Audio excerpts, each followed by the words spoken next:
So, welcome to part two of The Curious Leader. I'm Selena and excited to be back with you again. So, how did you get on in week one? Did you find it was inspiring thinking of those different uses, those alternative uses?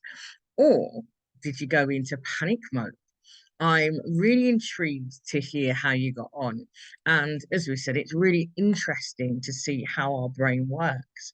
Um, and yes, so let's get into this week's activity and this part. So we are going to be thinking about our memory.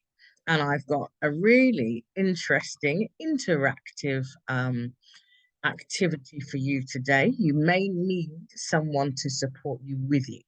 That is the only caveat to be aware of from the beginning. So, this is all about mind fitness and our memory. So, we'll be working out our minds and our memory. And as I said, you're going to need a helper in this to make sure that it is properly done. So you have your workbook, but let me go through the purpose of today and the steps that we're going to take. So you need a minimum of 15, 20 different everyday items. So things that you find commonly around you, things that you have on your desk, things that you have in your office, things that you have in your house. Do not, as I said, this isn't about going out to look for different things, but just very simple things around you. It could be keys, pen, if you've got a notebook, a piece of paper, a charger, cutlery, a notebook, a mug. What else do we have around us? I can see a vase, tissues, um, wipes, perfume, mouse mat. So, what you want is to gather your items and you want to put them in front of you, maybe on a tray, maybe in a bag, but as I said, in a way that you can easily see the item. So, nothing that's going to cover it up. If it's a bag, for example, you want to sort of move back the handles and all of that so you can see those items really, really clearly.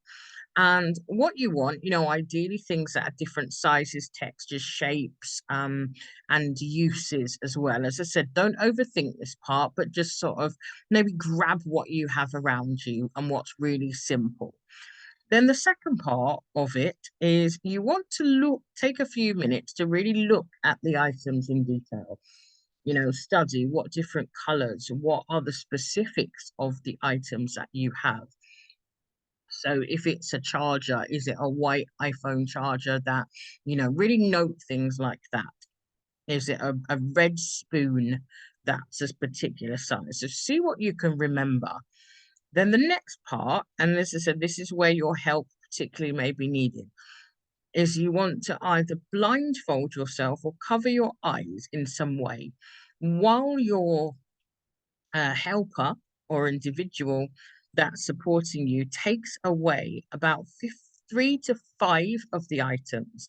So if it's on the tray that it's in front of you, turn away as well, cover your eyes, make sure that you can't see what they're doing, you can't hear them. And you want to take away 3 to 5 of the items in secret and also adjust the positions. So with this is about us not being used to or not getting too comfortable with things in a particular order. Because again, if they are in a particular order, it can be, really easy to remember the sequence just because of the order. So get them to mix it up a little bit, move it around, make sure it's different.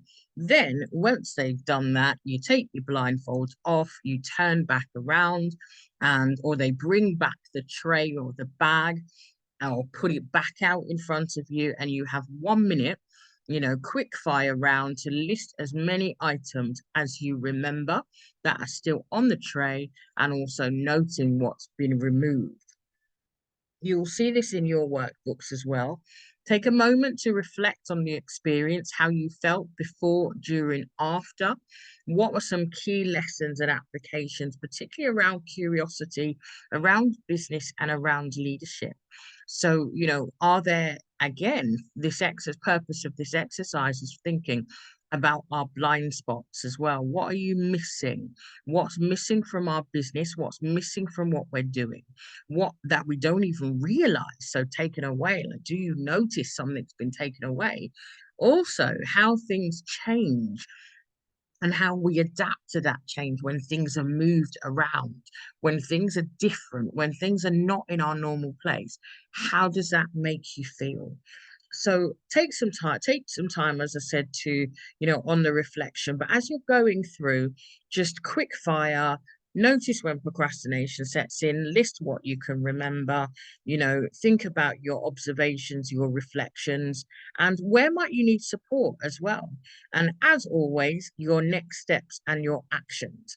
So, as I said, the purpose of this is to think about our brains, our memory, how things work, what gaps, what blind spots, how we act when things are different, and what our reactions or responses are as well. So, would love to hear, as I said, in the workbook and in the comments, how you are feeling and what your responses are to this.